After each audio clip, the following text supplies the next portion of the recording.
Bom dia, boa tarde, boa noite, boa madrugada a você, espectador e aluno do Centro Cultural Santa Catarina de Sena. Aqui estou de novo, Nelson Azevedo, um dos diretores e professores do Centro Cultural, aqui com o padre Marcelo Henrique, mais uma vez, seja bem-vindo, padre.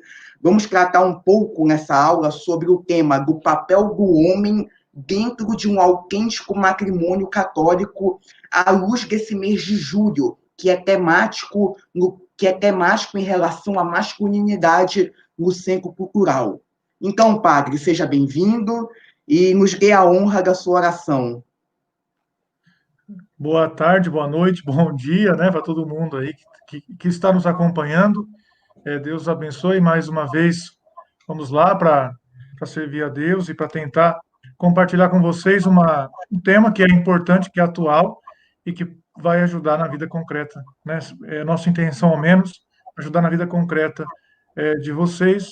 Então, vamos rezar, nos confiar ao Pai Celestial, que envia o seu Espírito Santo para nos inspirar nesse momento de formação.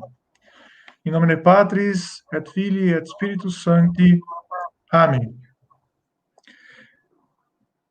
Pater noster, qui es in celis, sanctificetur nomen tuum, adventre tuum, fiat voluntas tua, sicut in cielo et in terra.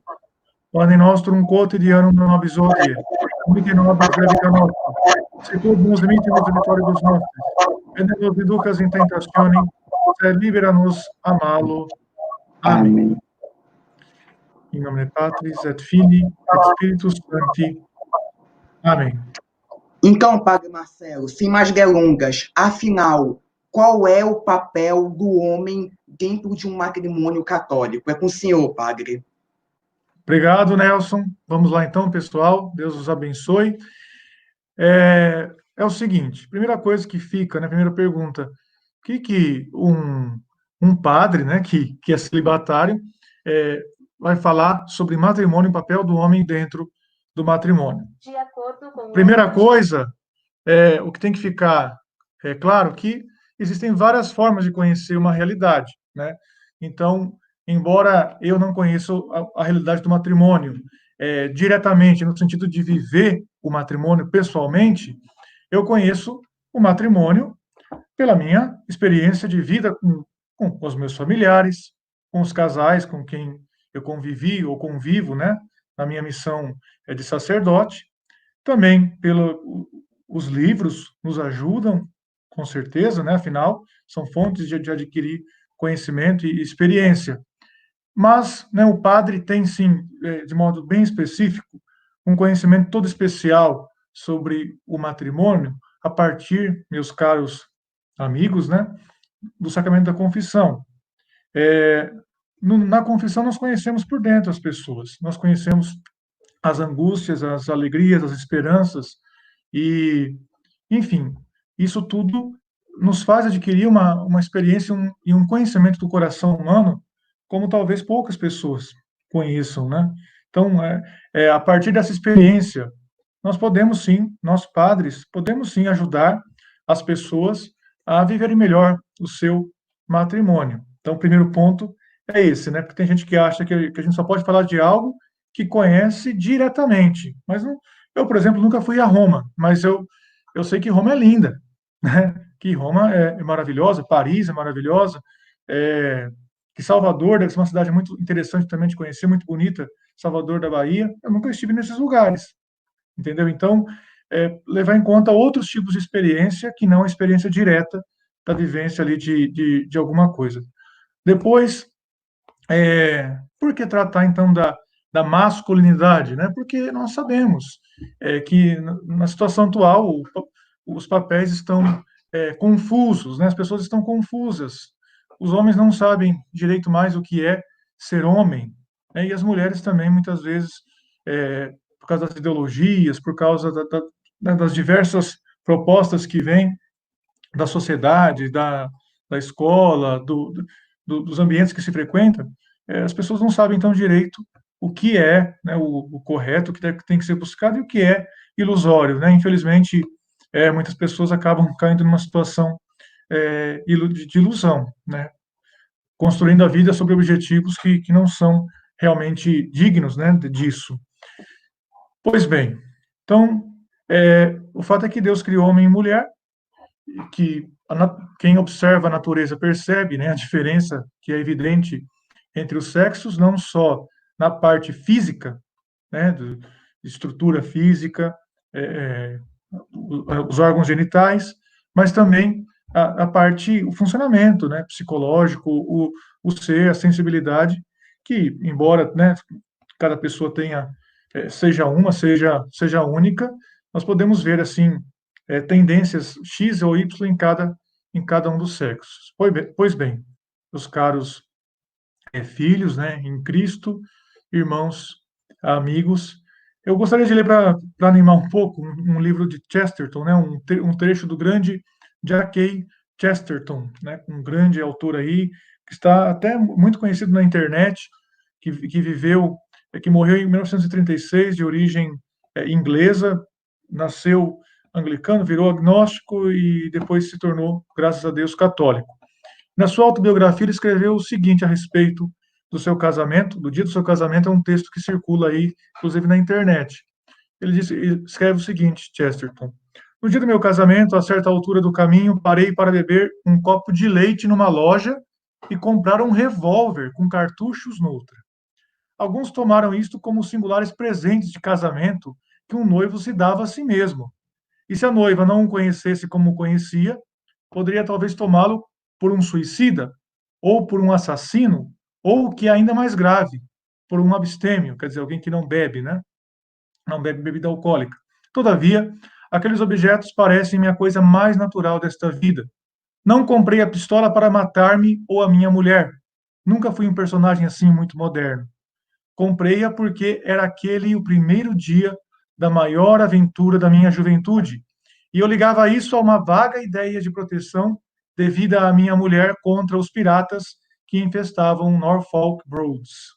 Então, uma cena bem animada e um paradoxo aparente, né? Ainda mais nesse mundo que nós estamos vivendo hoje, quando se discute posse de armas e até qual é o limite.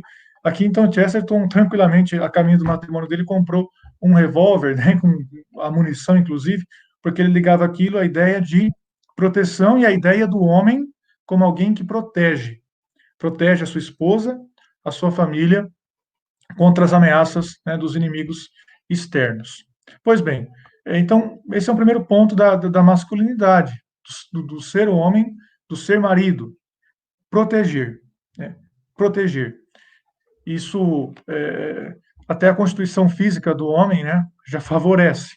É uma proteção que o homem tem um físico mais forte, né, em geral, pelo menos tem exceções, mas em geral é isso. A constituição física do homem, ele é mais robusto, aguenta mais peso, então tem sim, nesse sentido, uma ideia de proteção, né, e, e que deve ser valorizado, incentivado, né, sem nada de incentivar comportamentos bárbaros, né, comportamentos assim, vamos dizer, exagerados, mas sim, é preciso ter essa ideia de proteção né, desenvolver nos meninos essa ideia de proteção, de força para o bem, né? Força não para bestialmente manifestar força, contar vantagem sobre o outro, mas para defender o bem e a verdade, defender o que há de mais precioso, que é a família aqui na Terra, depois de Deus, claro, né? Depois da nossa relação com Deus. Pois bem, vamos continuar. Para entender melhor isso, para entender melhor então, o papel do homem no matrimônio, precisamos entender a relação homem e mulher. Até porque, quando falamos homem e mulher, a palavra-chave é complementaridade. Complementaridade, porque os dois foram criados numa relação que se completa e as diferenças que se enriquecem, justamente por serem diferenças. Se fossem iguais, não seriam enriquecimento, seria uma coisa pobre. Mas como são diferentes, eles se complementam. E nós pegamos isso a partir do relato da criação do mundo. Quando Deus criou o mundo, ele viu que o homem, né, precisaria de uma companhia. E ele fala, né, no livro do Gênesis, nós pegamos ao livro o relato da criação, não é bom que o homem esteja só, vou lhe dar um amparo, uma ajuda, né? O termo bíblico, uma ajuda, um amparo, para que ele fique bem e tenha uma força maior. E assim, tira, né, segundo o relato bíblico, tira da costela de Adão a mulher. E quando ele vê a mulher, então fica alegre, né, feliz, e fala: essa sim, né, é carne da minha carne, ossos dos meus ossos. Ela vai se chamar mulher porque veio do homem. E fala assim, vai se chamar mulher porque veio do homem, mas qual o sentido disso? A gente não, na nossa língua isso não faz sentido. Mas na língua hebraica, que foi a língua original, assim, que foi escrita o Antigo Testamento, é, homem é ish. É, no caso, no português a gente translitera por I-S-H. Ish, é ish mesmo, quando fala assim, nossa, ish, que coisa, né? É isso mesmo que a gente fala para homem em hebraico. E mulher é Ishá, quer dizer, I-S-H-A, acento agudo. Então, Ish, Ishá, por isso que soa, na língua bíblica soa certinho. Vai se chamar Ishá porque veio de Ish, né? Veio do homem. E desde a constituição do início da criação, homem e mulher têm sensibilidades distintas, né? E aqui eu reforço, né, que estou dando essa aula com base, além na Sagrada Escritura, no ensinamento da igreja, né, nessa ideia de complementaridade que é evidente na criação, que é evidente para quem quiser é, ver e constatar, mas também com base no que a igreja ensina, que só complementa, só reforça aquilo que, que nós conseguimos perceber com os olhos da nossa, né, com o olhar da nossa razão. Mas alguns outros autores me ajudaram nesse sentido. E eu cito especialmente dois. São justamente Chesterton, esse que eu acabei de citar, cuja leitura eu recomendo, de todos os livros que vocês puderem ler dele, eu recomendo. E um outro autor, Vittorio Messori, que é um escritor italiano ainda vivo, que nos anos 60 se converteu do agnosticismo, um quase teísmo, para o catolicismo e se tornou um grande apologeta, um defensor, né, baseado na razão, em argumentos firmes, defensor da historicidade dos santos evangelhos, defensor da, da, da grandeza da história da igreja, de temas polêmicos, ele coloca as coisas de forma clara, como a evangelização da América, a Inquisição, Cruzada, esses temas que são polêmicos, que muitos acusam a igreja de ter sido injusta, né, de ter favorecido a opressão. Então, eu recomendo Vittorio Messori, um grande escritor, e algumas reflexões que apresentamos aqui, então, vem desses, basicamente o corpo, assim, né, das nossas ideias apresentadas aqui, vem desses autores. Pois bem, meus caros, vamos então continuar. Como eu dizia, Ish, Ishá, né? Ish, o homem, o sexo masculino, e Ishá, mulher, né? No caso, né, o ser humano do sexo feminino. E desde o início, então, há uma diferença entre eles. E, e isso se pode constatar na pergunta fundamental para cada um deles, né? O Vitório Messori diz assim: se for perguntar em resumir, qual é a perspectiva de mundo do homem, qual a perspectiva de mundo da mulher, o homem pode, assim, a pergunta central do homem seria: para que viver? Para que viver?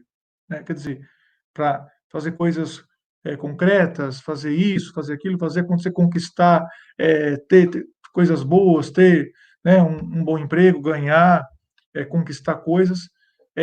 E a mulher, né, seria para quem viver? A pergunta fundamental para a mulher seria para quem viver? Né? Porque a mulher tem uma vocação fundamental de cuidar da vida, de cuidar da vida, que na verdade são preocupações, né, bem mais sérias do que, vamos dizer assim, do que as preocupações diretamente ligadas aos homens e que parece que na nossa sociedade tomaram o lugar de tudo. Por exemplo, hoje em dia se fala que a mulher tem que participar da política, tem até cota para as mulheres participarem da política, mas a questão é, elas têm liberdade para participar, é preciso fazer cota, né? No sentido,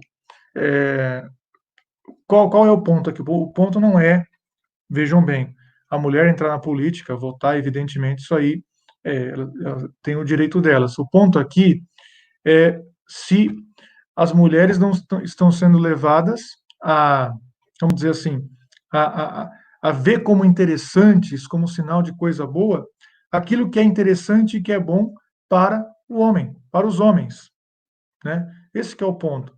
Com uma ideia assim, um pouco superficial de emancipação, de libertação, né? Como se fala muito da mulher, o que acontece muitas vezes é que se transforma em ideal para a mulher aquilo que homens construíram como ideal, aquilo que é interessante para os homens, né? Que os homens acham interessante. Então, transmitem isso para a mulher. Fala, olha, você tem que achar interessante o que nós achamos interessante.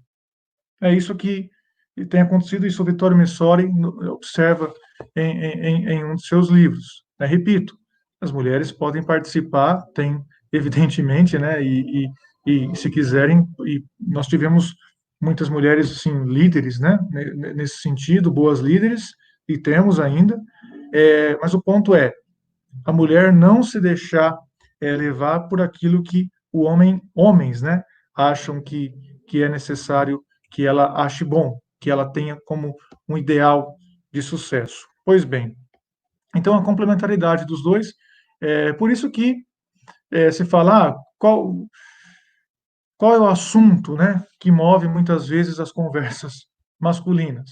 Isso são coisas assim externas, né? A política, o esporte, né? E pode degenerar também em conversas maliciosas, infelizmente, né? Sobre sexo, em coisas que caem na malícia, né? Já se pegar assim as mulheres entre elas, sobre o que se conversa, né?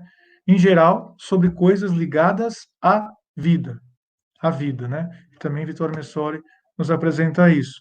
A vida na sua origem, então as relações com os pais, com o noivo, com o marido, a vida na sua transmissão, maternidade, filhos, a vida na sua defesa, então saúde, alimentos, roupas, e a vida nas suas dificuldades, os preços, a escola, o trabalho, a casa, é, são coisas que movem até as conversas das mulheres que não ruim, não é inferior. Na verdade, são interesses ligados à vida. Repito, né? Pode se resumir assim, de uma forma simples, mas não me parece que seja simplista. A mulher pensa em para quem viver, porque ela quer cuidar da vida, né? E o homem, em geral, se pensa para que viver, né? No sentido mais intelectualizado, né? Mais prático, no sentido de resultados concretos, externamente, né? Diante dos outros, assim, é, se vê no sentido. Mas, como eu disse, e precisamos insistir, o homem tem que ver o valor da mulher naquilo que ela tem de específico, né? Sem querer é, impor para ela o critério que ele acha que vale para ele. E a mesma coisa a mulher também, respeitar no seu jeito, né, na sua sensibilidade o homem, e não achar que o critério para ele viver a masculinidade dele seja o critério que ela acha que é o correto, assim, em todos os detalhes. Pois bem, vamos então para o nosso ponto. Nesse sentido, o que tem acontecido muito, uma discussão atual, tá aí desde a parte política até a parte educacional, a parte propriamente médica e, naturalmente, também no âmbito religioso, é a discussão sobre ideologia de gênero. Né? Porque a ideologia de gênero vai no radical, é uma negação completa do homem, no sentido do homem da humanidade, porque nega a diferença entre os sexos. Fala que uma coisa é o sexo biológico, outra coisa é o gênero. E o gênero, cada um decide o seu. E a pessoa tem que ser tratada de acordo com o gênero que ela acha que ela tem. Então, as diferenças biológicas não valem nada. Os comportamentos, o homem, né, ser homem, a mulher ser mulher, na verdade, é uma imposição da sociedade. A sociedade convencionou fazer desse jeito, mas é uma imposição sobre o indivíduo. Mas o indivíduo deve sair dessas imposições malucas, né, segundo eles, para viver a sua própria sensibilidade, o que ele acha que ele é. Então, se o homem acha que é mulher, tem que ser mulher. Se a mulher acha que é homem, tem que ser homem. Se a mulher acha que é homem, depois acha que na verdade não é homem, é mulher, então tem que ser mulher. E as outras infinidades aí de gêneros que eles criam. Isso tem entrado, né, na educação também, em muitos lugares. E interessante, assim, para a gente constatar que, mesmo com todas as ideologias, sobretudo nos países ricos aí, que tem crescido essas ideias, né, no mundo educacional, no mundo cultural, mas como persiste, né? Se nós irmos para a observação prática, também pegando um pouco do nosso autor aqui, Vittorio Messori, se nós somos observação prática, nós vemos que algumas coisas persistem, né? Por quê? Porque a própria natureza falando e, de alguma forma, indicando que cada sexo tem o seu papel e cada um tem a sua dignidade. E o homem, então, aqui o tema como mais específico é a masculinidade, então o homem saber perceber isso e saber viver de acordo com isso, né? E, vendo na mulher a sua Ixá, né? A sua companheira. Pois bem, quero aqui ler um trecho, então, do Messori. O Messori gosta de ter contato com as pessoas, observa a observação da vida concreta. Ele mora lá na beira do lago de Garda, um lago lá no norte da Itália, um lugar turístico, visitado por pessoas lá da Escandinávia, né, Suécia, é, Noruega, Dinamarca, visitado por alemãos, né, holandeses, vamos dizer, o top dos países que aderiram a essas e outras ideologias. Então, muitos turistas dessas nações, muitos franceses também, além dos italianos, e sentado, né, tomando café à beira do lago e observando os carros, motos, bicicletas que passavam pela rua, ele notou o seguinte, uma coisa que é muito interessante, né? Isso de cidadãos de países desenvolvidos que muitas vezes foram formados nessas ideologias assim de feminismo, de emancipação da mulher como sinônimo de mulher. A mulher emancipada é sinônimo da mulher que trabalha fora, da mulher que está diretamente envolvida na política, da mulher que está envolvida diretamente no mundo financeiro, empresarial, né? Pois bem, olha o que acontece, então, agora lendo Messori, num dos seus Vivaio, né, Vivaio, um viveiro, onde ele reflete sobre alguns temas da atualidade que está no site dele. Ele fala o seguinte, pois bem, por uma avaliação baseada sobre a observação direta, o esquema é constante para mais de 90% dos casos. No volante, ele. No banco do passageiro, ela.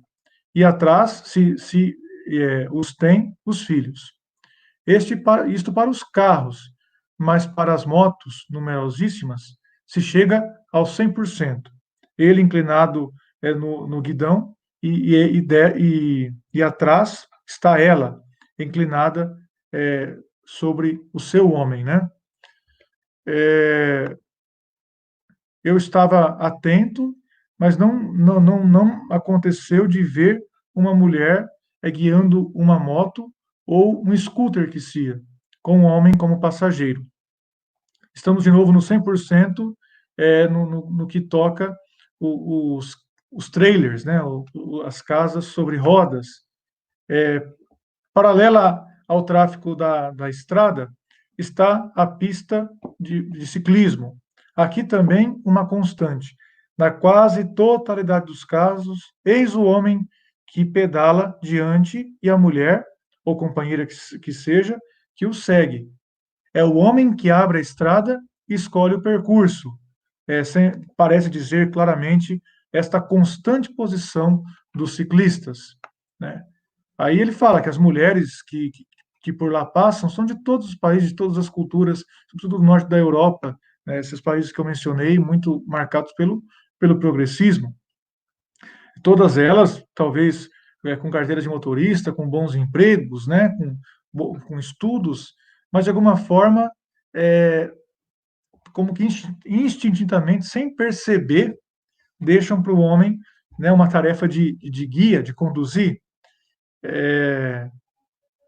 Por exemplo, conduzir um carro não é nenhum sacrifício para alguém que gosta de dirigir, por exemplo. E muitas mulheres gostam de dirigir, mas de alguma forma parece que, né, quando está o homem, então prefere como que instintivamente deixar para o homem conduzir. Aí o Messori se pergunta, né?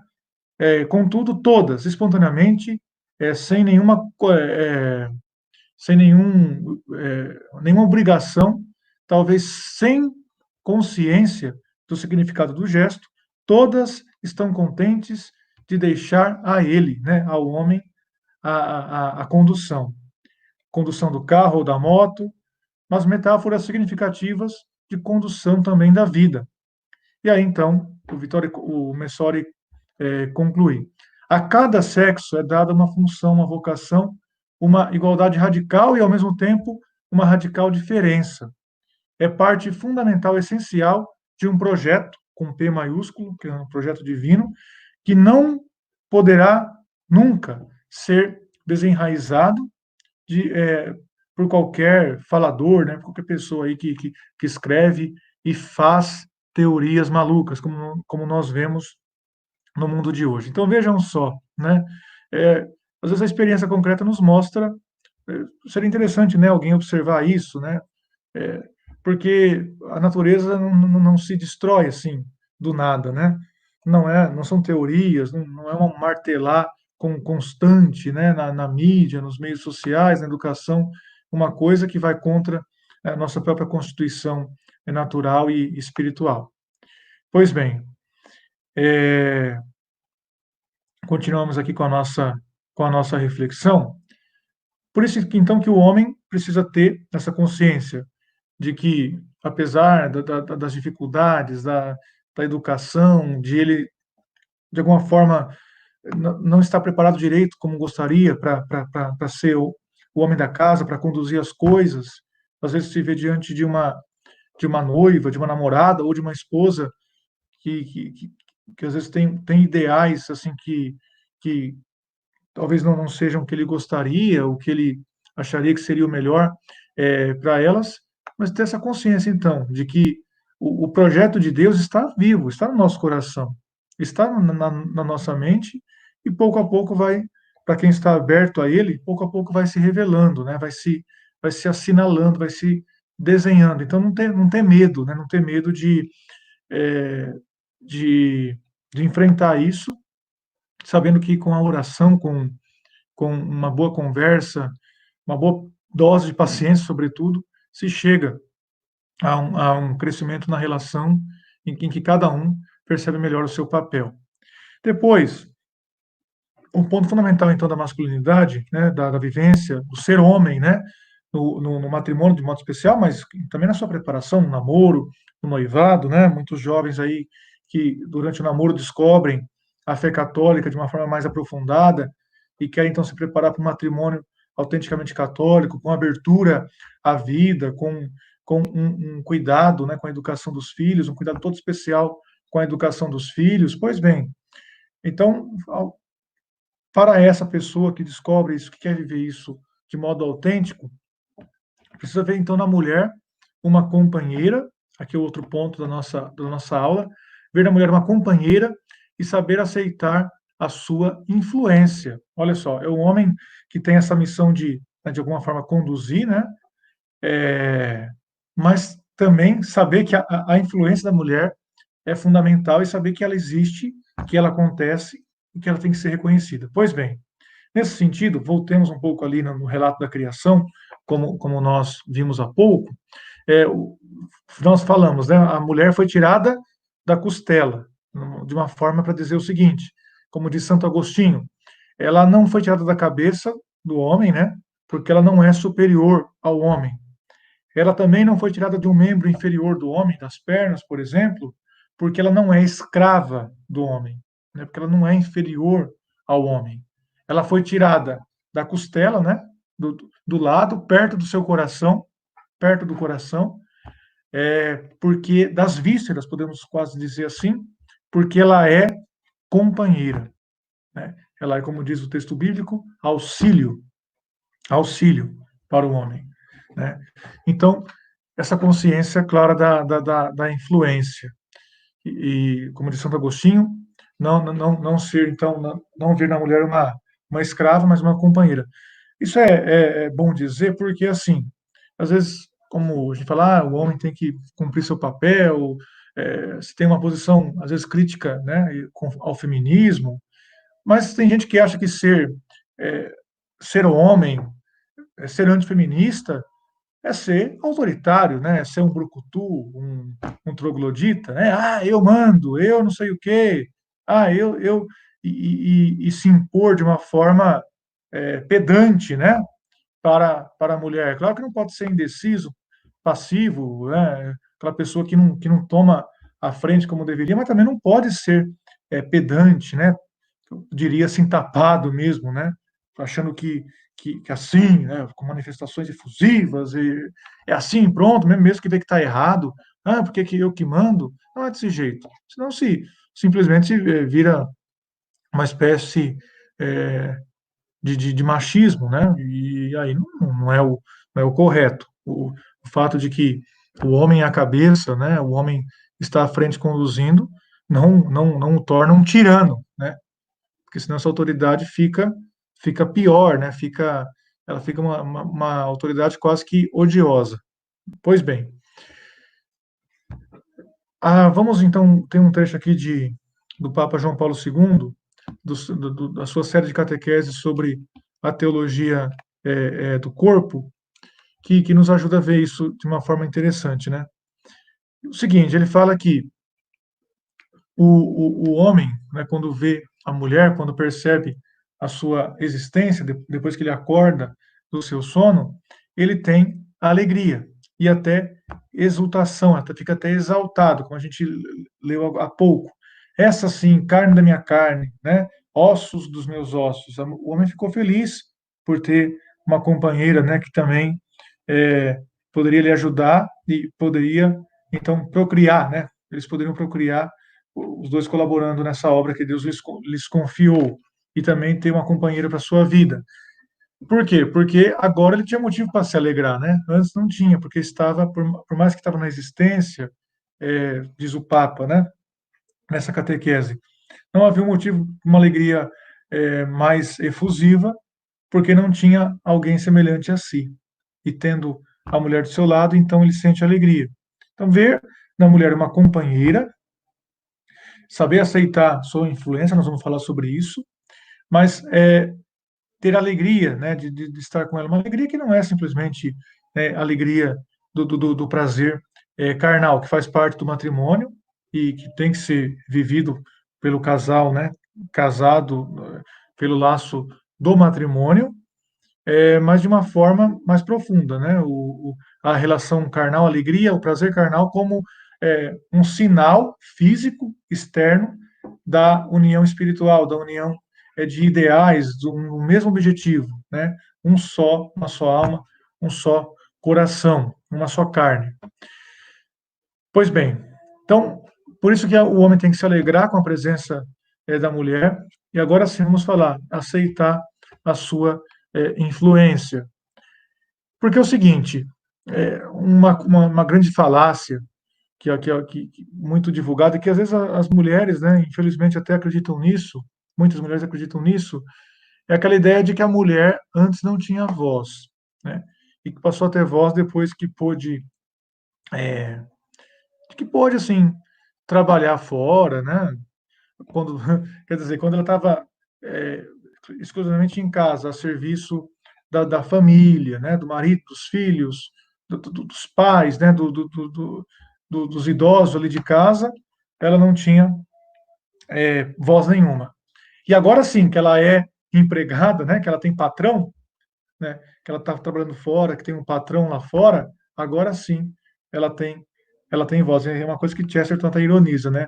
As mulheres saem para se manifestar, isso porque essa ideia de feminismo, de emancipação, começou na Inglaterra no começo do século XX, né? Então ele viveu isso em primeira pessoa, porque ele estava naquele ambiente do começo do século XX, já com essas ideias surgindo, E ele, engraçado que quem lê Chesterton fala, ele escreveu esse negócio ontem, ele escreveu esse negócio 10 anos atrás, 5 anos atrás, ontem, porque é impressionante. Ele escreve coisas em 1910 que ele faz um, um raio-x da nossa sociedade, da falsidade, da, das ilusões que nós construímos, né? E que são repetidas para nós ali ao longo de anos e anos. Pois bem, né?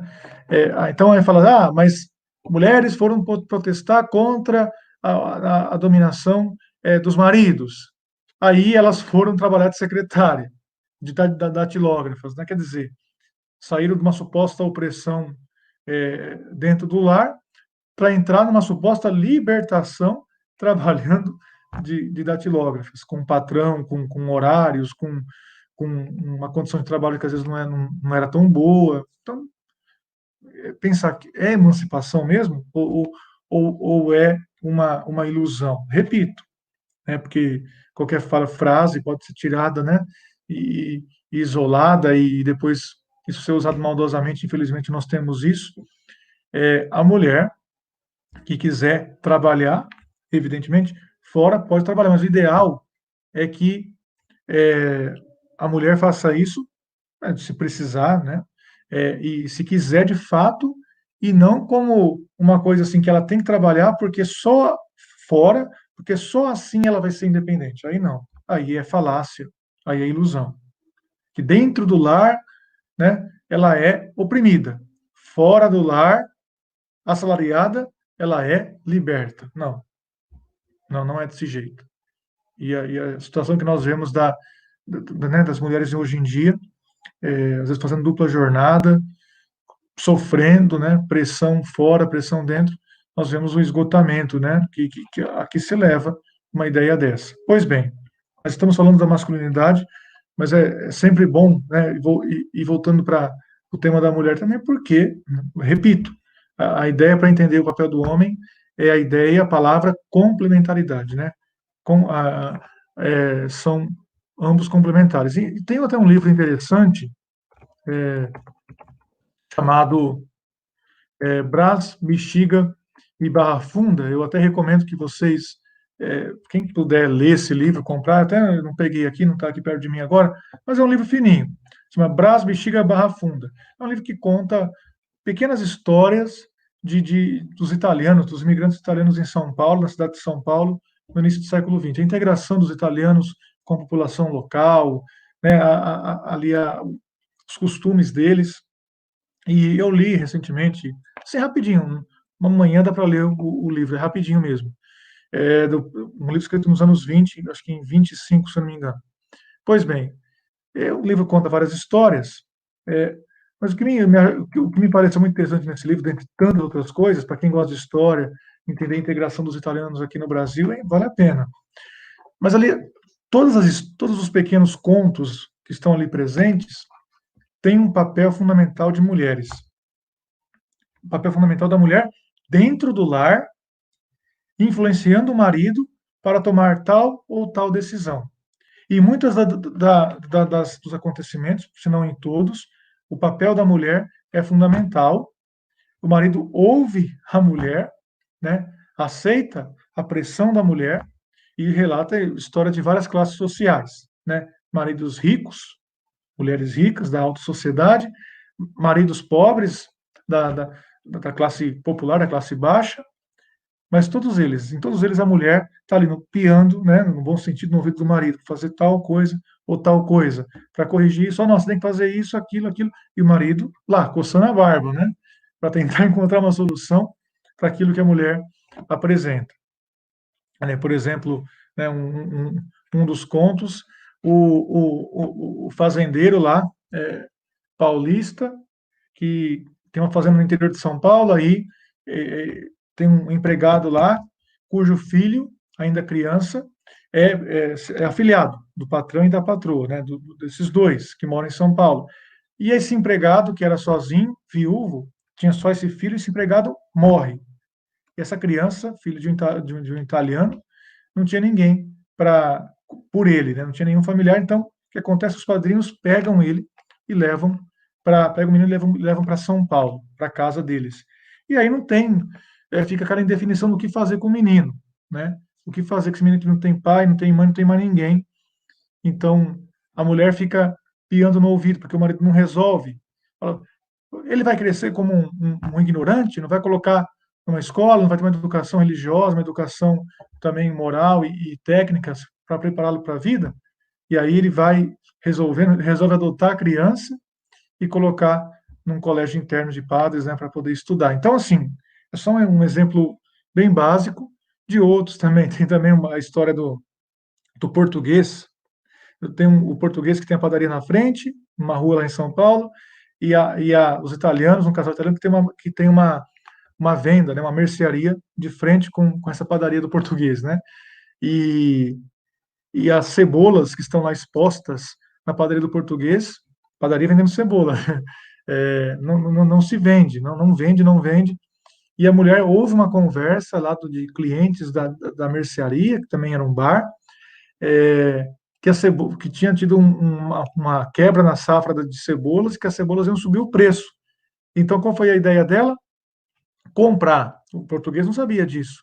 Comprar as cebolas do português, que foi barato, né? Que estava o preço normal, porque depois a cebola ia subir, para depois poder vender num preço alto, para ganhar bastante dinheiro, porque ela queria ter um palacete na Avenida Paulista, né? Que ela queria ser rica.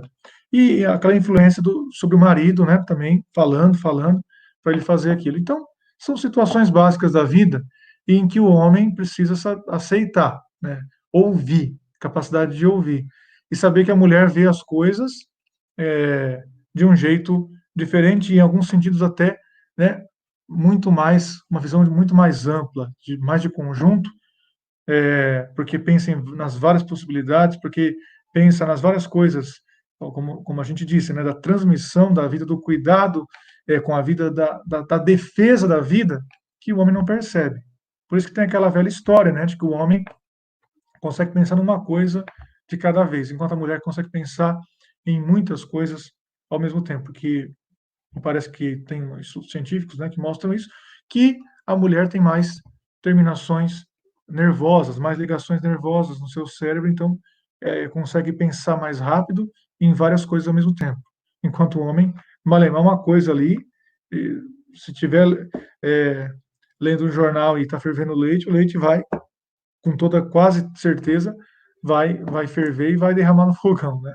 Já a mulher não consegue fazer ali, agilizar. Então, saber aceitar a influência, saber que ela é necessária no matrimônio. Isso é ser um homem de verdade, né? Saber valorizar, então, a sua companheira. Vamos, então, continuar aqui com os nossos pontos.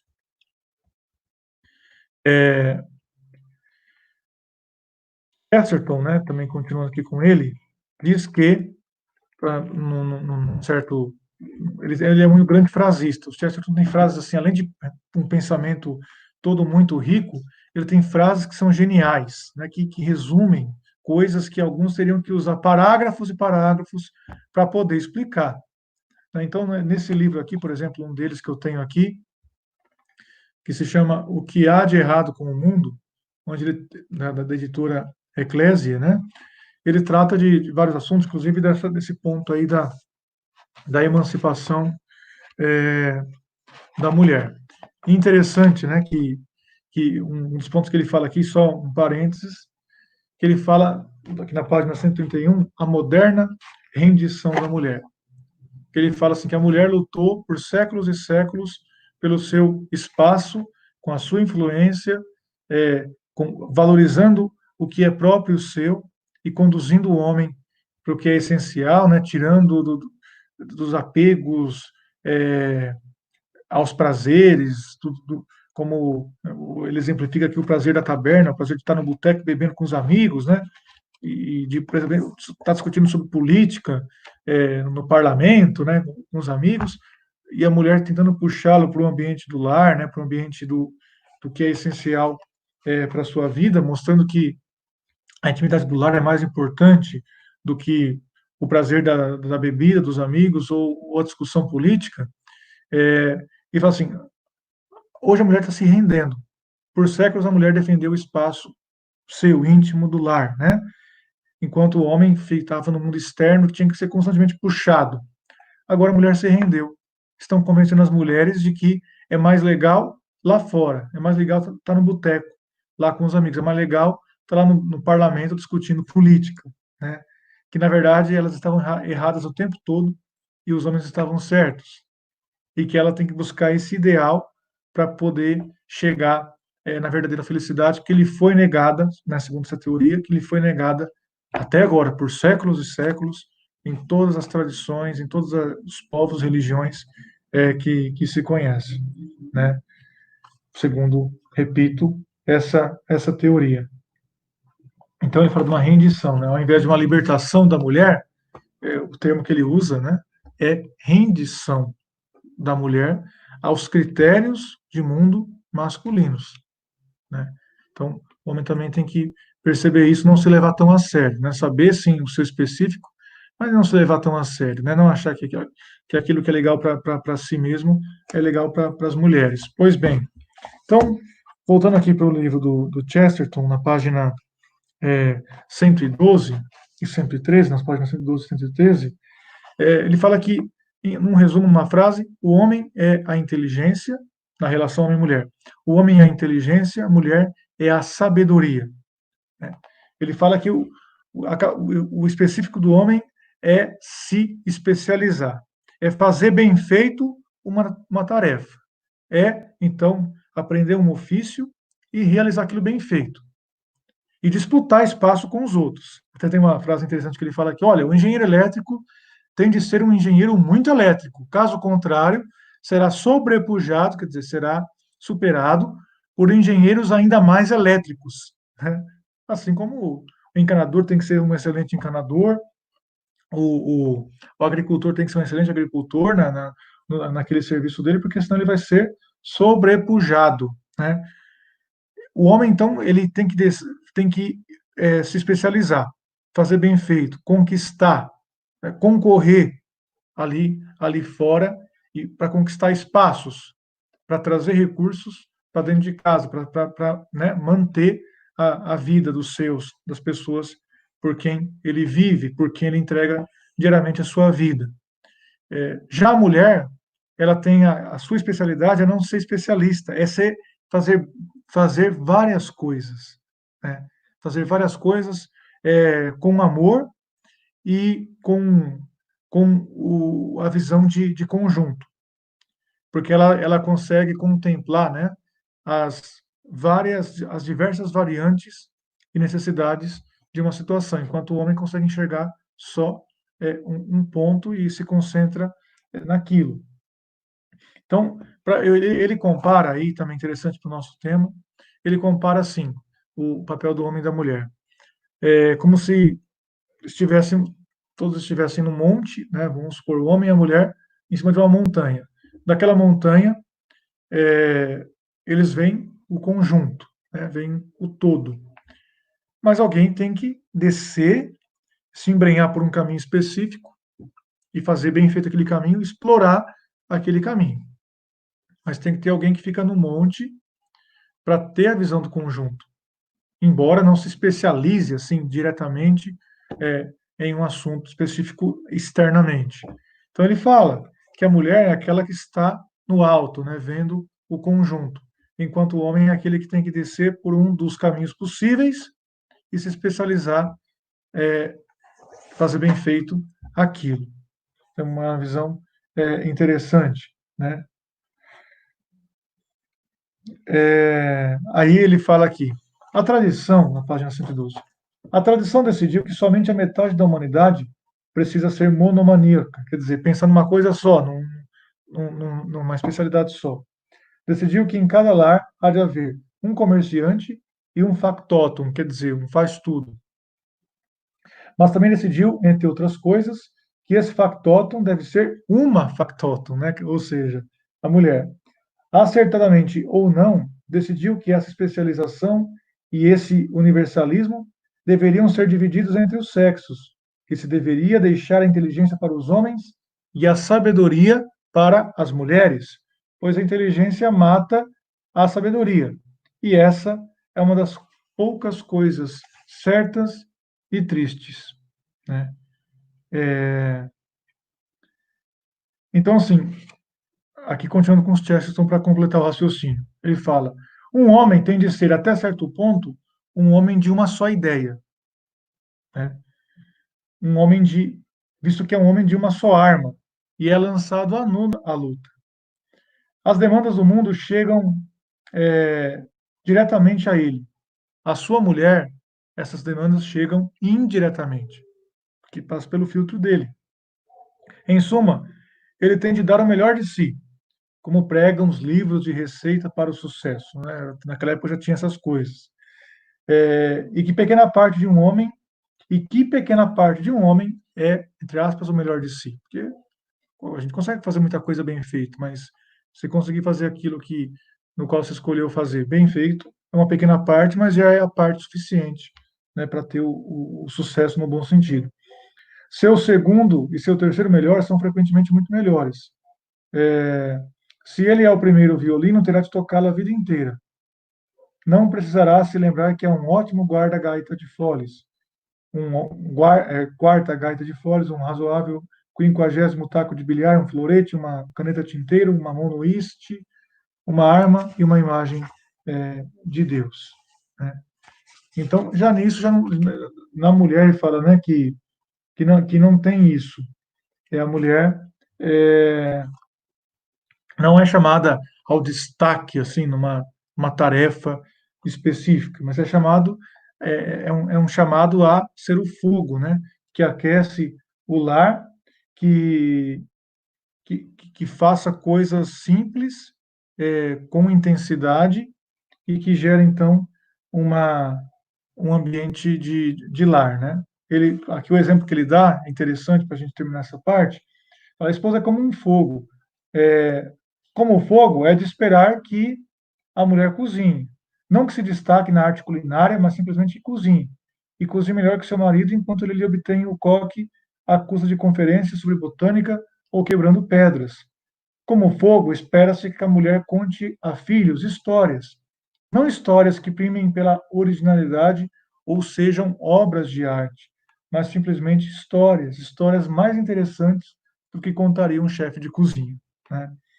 Então, é mais ou menos nesse sentido. E aqui ele fala também sobre o exemplo de uma mulher que fala assim: olha, se eu vejo uma dona de casa, se eu vejo uma dona de casa, né, que trabalha, que faz, que age, o que eu posso pensar dela é, nossa, né, pobre senhora John, né, vamos supor uma mulher, né, pobre senhora porque tem um trabalho pesado. Ele fala, eu posso pensar isso dela, porque o trabalho dela é pesado, é complexo, mas eu não posso pensar dela, pobre senhora que faz uma coisa sem importância, que não trabalha, que não acontece lá fora. Não, isso é absurdo. É admirar a mulher pelo seu trabalho ali, né, dentro do lar, isso o homem tem que fazer, mas não pensar assim, nossa, ela não faz o que eu faço, né? Ela não tem o valor que eu tenho porque eu faço essas coisas importantes e ela não faz. Absurdo, né? Absurdo. Isso é quem pensa dessa forma não entende o que é uma perspectiva, é, vamos dizer assim, uma perspectiva religiosa no sentido católica e a partir da observação da vida, como ela acontece, como ela está presente na nossa existência. E o último ponto que eu gostaria de abordar, que eu também recomendo para vocês, tem um autor que fez sucesso há alguns anos, acho que nos anos 80 ou 90, chamado John Gray. É um americano que escreveu um livro chamado Homens são de Marte, Mulheres são de Vênus. Esse livro é de ajuda tanto para homens quanto para mulheres. Até alguns padres que eu conheço, né, inclusive é, institutos assim ligados à tradição, ao rito antigo, passam na preparação para os noivos essa obra porque ajuda, assim, no entendimento, né, do papel do homem e da mulher, das diferenças, para que cada um se entenda e busque dar o melhor de si, no sentido de o homem, né, que busca cumprir seu papel, e a mulher cumpra o seu papel também sem se sentir inferior, achando que a função do homem é mais nobre do que a sua. Então, homens são de Marte, mulheres são de Vênus. Por quê? Porque o Marte, na mitologia greco-romana, é o deus da guerra, né? E Vênus é a deusa do amor. Então, assim, o homem é o da luta, né? É o que tem que sair e matar um leão, um urso, é, desmatar, né? Abrir um caminho para poder, então, sustentar a família. Já a mulher é o calor, né? É o amor, é, é o afeto, é a segurança e a ternura do lar. Então, a diferença básica, né? Quer dizer, dois planetas diferentes, Vênus e Marte, né? Dois mundos diferentes, mas que precisam se integrar e se comunicar bem para poder terem um matrimônio harmonioso. Então, nesse livro, dentre tantas coisas, até recomendo, tem vídeos no YouTube com palestras dele, ele é muito divertido, né? Muito bem humorado e são questões bem claras que ele trabalha. Mas ele fala o seguinte: olha, para o homem pontuar bem com a mulher, então você aí que está nos assistindo, né, e que é casado, ou quer se casar, ou está noivo, ou está namorando, ou está aí, né, tentando achar alguém, tá no desespero. Então, são pontos bem concretos que ajudam a entender o que uma mulher, né, dentre tantas coisas que ela espera de um homem, a mulher espera muita coisa de um homem, né, porque ela tem uma visão de conjunto, então ela um, quer transformar, quer modificar, quer melhorar o homem com que ela se relaciona, é da vocação dela. Mas, assim, três pontos bem básicos, né, que ele coloca assim de uma forma muito bem humorada. Primeiro ponto, o homem tem que trabalhar. Trabalhar nesse sentido de dar o melhor de si, ralar de verdade. Então, ele fala: olha, mesmo se a mulher é milionária, mesmo que ela não precise do dinheiro, do trabalho, diretamente assim, do sustento garantido pelo trabalho do homem, ela, se o homem não trabalha como deveria, ele não significa para ela o mesmo que significaria se trabalhasse, né? Então, tem a ver com o que o homem significa para a mulher. Ela pode não precisar do trabalho dele, mas se ele trabalha, é, ela vai ter uma visão, vamos dizer assim, de fortaleza, né, de segurança, de, de firmeza naquele homem com quem ela escolheu partilhar a vida. Então, né, você que está ouvindo, busque uma profissão, fazer bem feito, sem frescura, né, com tenacidade, com coragem, enfrentando as dificuldades que são muitas. Imagina um país vivendo a situação, o caos econômico, já não estava fácil antes, agora com essa situação depois do coronavírus, que envolve também a formação de novos profissionais, que envolve emprego, manutenção de emprego. A situação não está fácil, não, mas tem que sair aí e conquistar. E conquistar e mostrar que quer trabalhar para valer, né? Não quer só uma coisa para se encostar, para ter um salário garantido, não. Tem que trabalhar de verdade. Isso tem a ver com a relação com a mulher, mas tem a ver também com a relação com Deus, porque um trabalho bem feito aqui no mundo é meio de santificação. Imagine a imagem, né, que Nossa Senhora tinha de São José trabalhando. Como aqui, São José trabalhando, sendo um homem honrado, Nosso Senhor Jesus Cristo, vendo seu pai adotivo trabalhando também, chegou a uma certa idade, começou a aprender o ofício de São José. Isso é de um valor enorme, que vai muito além do valor específico assim de dinheiro, né, de grana, que aquele trabalho produz. Então, trabalhar e trabalhar duro. Então, sem medo, sem frescura e ralar. E ele fala aqui, né? Trabalhar, sair para trabalhar e voltar para casa, né? Que é um ponto que é complicado, é essa falta de atenção. Às vezes um homem é, sai para trabalhar e acha que tem direito de passar e de ficar horas num bar ou conversando com os amigos, ou se tem que fazer uma viagem, não liga para a mulher, não fala um eu te amo, né? Não expressa os sentimentos. Então, ter esse esforço de, de não justificar, assim. Porque, assim, o que acontece? Às vezes a mulher reclama, olha, ele trabalha, ele garante sustento, mas não me ajuda, né, educando os filhos, não se preocupa com os filhos, isso é recorrente. Quer dizer, o homem acha que tem o papel é colocar recursos dentro de casa, o restante não conta comigo, né, não conta comigo para ensinar, para corrigir, para ensinar coisas boas para as crianças, para estar presente ali, né, gastar tempo com aquilo, não, meu trabalho é lá fora. Não, não é. Tem que dar atenção em casa também. Então, tomar cuidado com muito tempo gasto fora, né? Que pode prejudicar aí o papel do homem também dentro do lar, né? Dentro de casa. E o outro ponto que ele trabalha, ser monogâmico, evidentemente, né? Ser monogâmico. Um, todo adultério causa dores, mas, né, isso na mulher é uma coisa assim muito forte e causa danos que, se não for a graça de Deus, são praticamente irreparáveis, né? Irreparáveis. Se não for a graça de Deus, o esforço do perdão, o esforço do combate ali contra, né, as inclinações de rancor, fica uma situação muito difícil.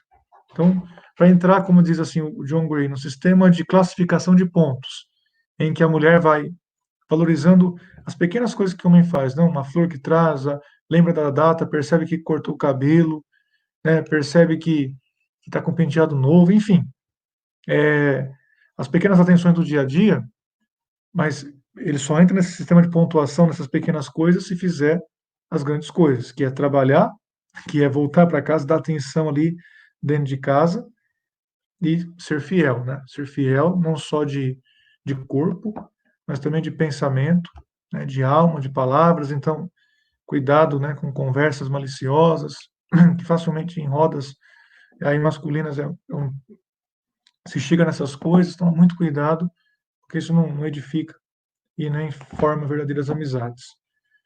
Então, me parece que é isso que eu trouxe para vocês hoje. Espero que possa ajudar.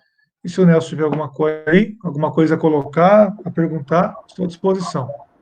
Professor, Padre Marcelo, foi uma grande aula, foi um aprendizado muito grande saber um pouco melhor essas nuances do matrimônio, que não vale apenas para quem é casado, mas para quem é noivo, para quem está namorando e para quem está atrás da sua consorte, como a minha pessoa que vos fala. Marcelo, Praga. eu tenho uma perguntinha para o senhor. Assim, Sim. em relação ao munus professoral do pai de família, de ajudar a criança no dever da escola, na matemática, no português, de ensinar o catecismo, de ler um livro de literatura para educar a imaginação. Como é que o homem deve agir nesse munus? Porque a gente só vê, o homem tem que trabalhar, tem que saber mexer na encanação, mexer na luz, mas a gente não fala que esse papel, que, no meu ver, ainda é muito mais importante, porque forma o caráter da sua esposa e o caráter também da sua cria, das suas crianças, sobretudo dos homens, porque um homem só aprende a ser homem com outro homem, que nem uma pedra amola outra pedra. Então, padre, o senhor pode explicar um pouco essa questão para a gente? Bom, o primeiro ponto, assim, é que cada pessoa vai encontrando o seu caminho de acordo com a sua personalidade, de acordo com o seu tempo disponível, de acordo com a sua formação também e preparação, porque se nós temos um pai de família aí que não tem um curso superior, não, talvez assim, nível, entre aspas, né, de conhecimento, não vai ser a mesma coisa que alguém que tem um aprofundamento maior nos estudos, né, uma facilidade maior com a leitura. Então, isso tem nuances aí, também tem a ver com a personalidade de cada pessoa, o tempo disponível. Mas o fato, assim, o primeiro ponto é o pai saber que tem que se preocupar com isso. O ponto fundamental é eu tenho que me esforçar, me desdobrar para sim, né, tá ali, gastar tempo com meu filho, né, ensinar alguma coisa para ele, porque ninguém é tão assim simples tem tão pouco conhecimento assim sobre teoria, sobre catecismo, por exemplo, sobre até coisas de escola, que não consiga ali ajudar com alguma coisinha, ou ao menos incentivar dando atenção ali. Tem mais a ver com atenção, com o filho e a esposa perceberem que o marido se importa com a formação religiosa, moral, e que é um suporte para ela nessa missão de educar as crianças, né? Então eu pego o exemplo do meu pai, por exemplo, é um homem é, simples, é muito bondoso, com pouco estudo, mas muito, assim, muito esperto, né? Muito com uma inteligência prática, que eu sempre percebi, que ele se importava com a gente, né? Que ele se importava com a nossa vida, com a nossa educação. Então, do jeito dele, né? Mas se importava. Então, o primeiro ponto é esse: a criança sentir que se importa. Quando a criança não sente que o pai sente que o pai é indiferente com aquilo, né? Que tanto faz é, estudar ou não, tanto faz aprender o catecismo ou não, não querer saber sobre, aí é o perigo, porque aí forma um distanciamento, né? Distanciamento espiritual e humano, afetivo das crianças. Maravilha, padre. Então, muito bom esse tema, já estamos finalizando nossa aula. Aí eu deixo o convite para novas aulas, inclusive nesse tema, abordar um pouco a questão de solteiros, a questão do homem se aproximar da moça, do homem guardar a castidade dentro do namoro, do homem honrar os seus deveres no noivado. Então, padre, fica o convite para essas aulas futuras e para a gente se despedir aqui, eu peço do Senhor uma oração e a sua bênção filial, Padre. Tá certo. Vamos então rezar a Nossa Senhora. Ave Maria, gratia plena, Dominus tecum, benedicta tu in mulieribus et benedictus fructus ventris tui, Iesus. Santa Maria, Mater Dei, ora pro nobis peccatoribus, nunc et hora mortis nostri. Amém. Dominus vobiscum, Et cum spiritu tuo. benedicat vos omnipotens Deus, Pater et Filius et Spiritus Sanctus. Amém. Maravilha, Padre Marcelo, muito obrigado. O senhor tem sido um excelente sacerdote e, mais do que isso, um pai para todos nós. Até a próxima aula, Padre, se Deus quiser. Se Deus quiser, Deus abençoe.